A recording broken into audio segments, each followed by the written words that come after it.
All right, so that was crazy. I had orientation today and I got out of orientation early, but then my preceptor told me text him when I'm done with orientation. So I texted him saying, "Hey, I just finished orientation. What would you like for me to do?" And I wasn't sure whether or not to expect to actually do the rotation today or if it was just going to be orientation and I actually start seeing anesthesia tomorrow. But then he just texts, "Meet me in OR5." And I was with another med student and both of us were like, okay. So then we were in business casual clothes and then we needed to get into scrubs. So then we had to chase people around. We were getting sent back and forth like a ping pong ball going. But eventually we managed to get scrub access and we got our scrubs. So then we go in there and we see him and he gives us kind of like a little, this is what to expect, this is what this rotation is going to be like. And then he goes, go wander around and find X, Y, and Z. So then the other med student and I were wandering around for a very long time, just trying to find everything, which is fine. And then we come back and meet him right at the start of another case. So we get to watch the induction of anesthesia. And then once the patient is stable, he starts asking us questions. And my goodness, this guy was grilling us. And I'm really glad that I had the other med student with me because she helped me answer a lot of the questions.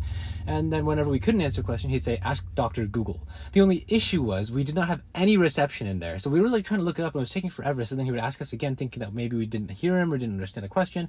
But then we were like, oh, we don't have reception. So then it's like, okay, fine. So then he starts asking us questions. And then he starts getting to material that I know. So I got really excited. So I start answering it. And then finally he goes, there's nothing left to teach you for anesthesia. Apply for residency right now. Go get lunch. And I'm like, oh, that's so nice. I was so excited just because I had done well. I answered some questions that made me feel really, really good. And then he was like, yeah, go get lunch. Go have fun. And then come back in an hour. We're going to start another case together. So then we went to get lunch, came back, and then that case started. And it just ended up being really difficult. Like there were two surgeons, and then one of the surgeons had to leave.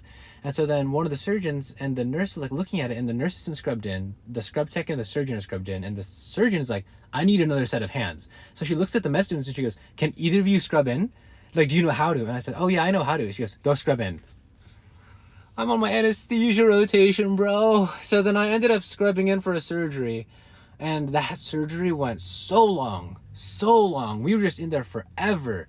But then it was cool because I got to scrub in and I got to help a little bit, but then we stayed over, and then afterwards the anesthesiologist was like, yeah, you guys both stayed long today because you had to scrub in. And I'm like, I'm sorry. He goes, no, it's okay. I just didn't want to send her home. And I felt bad because she had to stay long because I was scrubbed in. I would have been fine if she went home. It wouldn't have offended me if she went home before me. But overall, very interesting, very fun day. And I did it all in dress shoes because I didn't bring a change of shoes. So I did everything in dress shoes today.